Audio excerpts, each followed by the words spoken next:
Being an online teacher, मैंने आपको हमेशा अच्छी बात, सच्ची बात सिखाई है। एक नेक और सच्चा इंसान बनने की बात हमेशा आपको सिखाया है। तो कहना ये चाहता हूं कि ए फॉर अल्लाह, ए से अल्लाह से डरो। बी फॉर बिस्मिल्लाह, बी से बिस्मिल्लाह से शुरू करो। ये सब बातें जो है दोस्तों बहुत छोटी छोटी बातें हैं, लेकिन इनका असर बहुत बड़ा होता है। अगर आप जो भी काम शुरू करते हैं, तो कोई भी नेक काम शुरू करते हैं तो बिस्मिल्लाह से शुरू कीजिए और हमेशा अल्लाह पाक से डरें और कभी भी चोरी ना करें। हमेशा दीन के रास्ते पे चलें, हमेशा खुद से और दूसरों से ईमानदार रहें और आपका जो भी फर्ज है उसे हमेशा अदा करें। गुनाहों से बचने की कोशिश करें, हराम का कभी ना खाएं, इबादत में अपना दिल लगाएं और कोशिश करें कि नमाज जो है वो आप जमात के साथ पढ़ें, मस्जिद में पढ़ें। तो इससे क्या होगा, ये 27 गुना अज्र और सवाब में अफजल है अकेले नमाज पढ़ने से ज्यादा। आसान भाषा में बताऊं तो 27 टाइम्स ज्यादा सवाब आपको मिलेगा अगर आप मस्जिद में जमात के साथ नमाज अदा करते हैं। तो अगर आप अकेले नमाज पढ़ते हैं उससे 27 टाइम्स ज्यादा आपको सवाब मिलेगा। तो क्यों ना करें, जरूर कीजिए। और ये जो बात बता रहा हूं आपको 27 टाइम्स वाला, ये बात जो है हदीस की किताबों में लिखी हुई है। तो हदीस की किताबों को पढ़िए, आपको ये बात कहीं ना कहीं जरूर दिख जाएगी। और कलमा पढ़े ज्यादा से ज्यादा, और ला इलाहा इल्लल्लाह मुहम्मदुर रसूलुल्लाह, इसे जितना ज्यादा पढ़ सकते हैं उतना ज्यादा पढ़ें। और माँ बाप की खिदमत करें हमेशा, और माँ बाप की मगफिरत की दुआ करें, चाहे वो दुनिया में हो चाहे दुनिया में ना हो, उनकी मगफिरत की हमेशा दुआ करें। इससे क्या होगा, और इसमें कभी भी मिस ना करें, रोजाना दुआ करें अपने माँ बाप की मगफिरत के लिए अल्लाह पाक से। इससे क्या होगा कि आपके रिज्क में कभी भी बेबरकती नहीं आएगी। आसान भाषा में बताऊं तो कभी भी आपका रिज्क में कमी नहीं होगी, आपका रिज्क हमेशा फरावा रहेगा। मतलब कि आपका रिज्क हमेशा बना रहेगा। और नमाज अदा कीजिए हमेशा, उम्र का लिहाज कीजिए, बच्चों से प्यार कीजिए, बड़ों की इज्जत कीजिए, पर्दा कीजिए, कुरान की तिलावत कीजिए ज्यादा से ज्यादा, रोजा रखिए और अल्लाह का शुक्र अदा कीजिए हमेशा, तौबा किया कीजिए हमेशा। अगर कोई नमाज छूट जाए तो नमाज तो पढ़िए, लेकिन तौबा भी किया कीजिए, ताकि आपसे जो गलती हुई, जो गुनाह हुआ, उसका आपको माफी मिल जाए। और नमाज कज़ाए उम्री आपको पढ़ना चाहिए दोस्तों।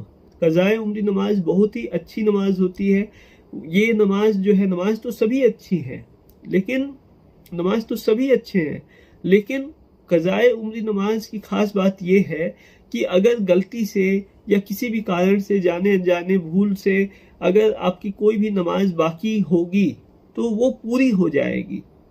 तो आखिरत में जब सवाल होगा कि आपने क्या सभी नमाजें आपकी पूरी है या नहीं, जब जांचा जाएगा आपका अमाल नामा, तो सब नमाज जब पूरी निकल आएंगी आपकी, तो आपका सब कुछ सही हो जाएगा।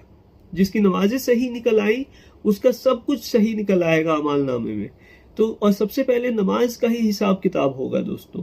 और पुल सिरात पे जाने का रास्ता भी आसान हो जाएगा, जन्नत में जाने का रास्ता भी आसान हो जाएगा आपके लिए। तो कज़ाए उम्री नमाज जरूर अदा किया करें।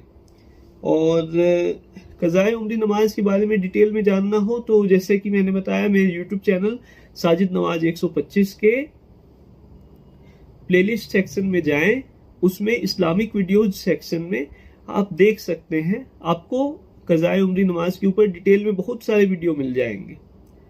और अगर कोई डाउट हो तो आप मुझसे पूछ सकते हैं। और तौबा करें हमेशा, रोजाना 100 बार तौबा अस्तगफिरुल्लाह जरूर किया करें। ये प्यारे नबी की सुन्नत है। और उम्मीद रखें हमेशा अल्लाह पाक से। लोग तो इंसानों से उम्मीद रखते हैं और इंसान अक्सर एक दूसरे को धोखा देते हैं, एक दूसरे की उम्मीद पे खरा नहीं उतरते हैं। लेकिन जो अल्लाह से उम्मीद रखता है दोस्तों, उसका हर एक काम आगे बढ़ता रहता है, कभी उसका कोई काम बाकी नहीं रहता, रुकता नहीं।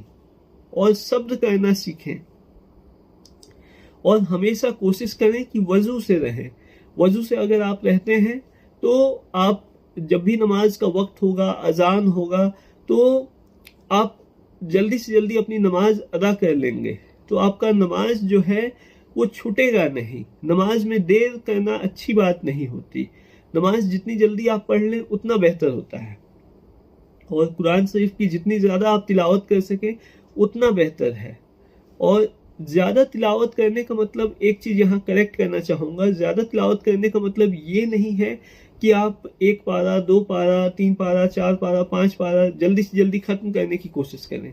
आपको कुरान शरीफ की तिलावत तो करनी है, लेकिन कोशिश कीजिए कि उसे समझने की भी कोशिश कीजिए कि अल्लाह पाक ने क्या फरमाया है इस आसमानी किताब में। और कुरान शरीफ का नाजिल होना बहुत बड़ा एहसान है हर एक बंदे पर। हमें पता है कि जन्नत में जाने का रास्ता क्या है, अल्लाह पाक ने खुद बताया है, तो खुद फरमाया है कुरान शरीफ में। तो इसको आप फॉलो कीजिए, कुरान शरीफ के हिसाब से अपनी ज़िंदगी को जीने की कोशिश कीजिए। आपकी ज़िंदगी बहुत बेहतर हो जाएगी दोस्तों। और एक्स्ट्रा नफिल नमाज पढ़ा कीजिए। और एक बात और बता दूं कि अपने फ़र्ज नमाजों को टाइम पे पूरा किया कीजिए। और अगर जुम्मा की नमाज कभी आपकी छूट जाए तो आप पे ज़ोहर का नमाज पढ़ना फ़र्ज होता है, तो ज़ोहर की नमाज तब ज़रूर पढ़ लिया करें। तो ये बात है, डाउट लोगों को रहता है कि जुम्मा की नमाज छूट जाए तो क्या किया करें, तो इसलिए ये पॉइंट भी मैं ऐड कर देता हूँ। और फ़र्ज नमाज जो भी आपकी ज़िंदगी भर की बाकी हैं आज अभी इस वक्त तक, उन सब का एक हिसाब किताब लगाएं कि कितना मतलब आपका नमाजें छूटी हुई हैं पूरी ज़िंदगी भर की, और कज़ाए उम्री नमाज अदा करें और अपना जल्दी से जल्दी कज़ाए उम्री नमाज पढ़ के अपनी छुट्टी हुई फ़र्ज नमाजों को पूरा कर लें। और यकीन अल्लाह पाक पे रखें हमेशा, और जिक्र खुदा का करें हमेशा, क्योंकि अल्लाह का जिक्र करने में बहुत ज़्यादा सवाब तो मिलता ही है दोस्तों, और बहुत अफजल है ये काम। अल्लाह का जिक्र आप ज़ुबान से भी कर सकते हैं, जैसे अल्लाह अकबर पढ़ना, सुबहान अल्लाह पढ़ना, बिस्मिल्लाह पढ़ना, अल्हम्दुलिल्लाह पढ़ना, ये ज़ुबान से अल्लाह का जिक्र है।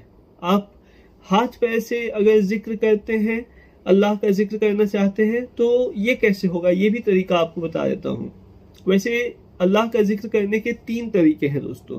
तो जैसे आप मस्जिद चल कर जा रहे हैं नमाज पढ़ने के लिए, तो ये पैरों से एक तरह से जिक्र है, मतलब आप और अगर आप मन ही मन दिल में सोच रहे हैं कि अल्लाह कितना मेहरबान है, अल्लाह कितना रहीम है, रहमान है, अल्लाह कितना रहम करने वाला है, अल्लाह पाक की सभी नामों के बारे में सोच रहे हैं आप, तो वो दिल से अल्लाह का जिक्र है।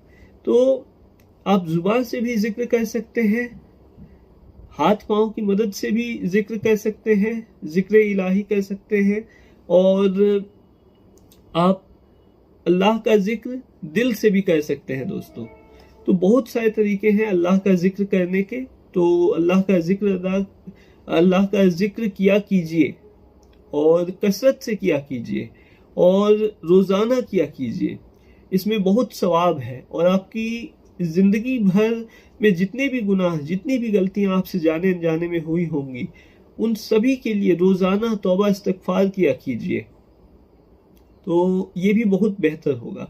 तो ये था दोस्तों आज का वीडियो। ABCD तो मैंने आपको सिखाया, और बहुत सारे अच्छी अच्छी बातें भी सिखाई।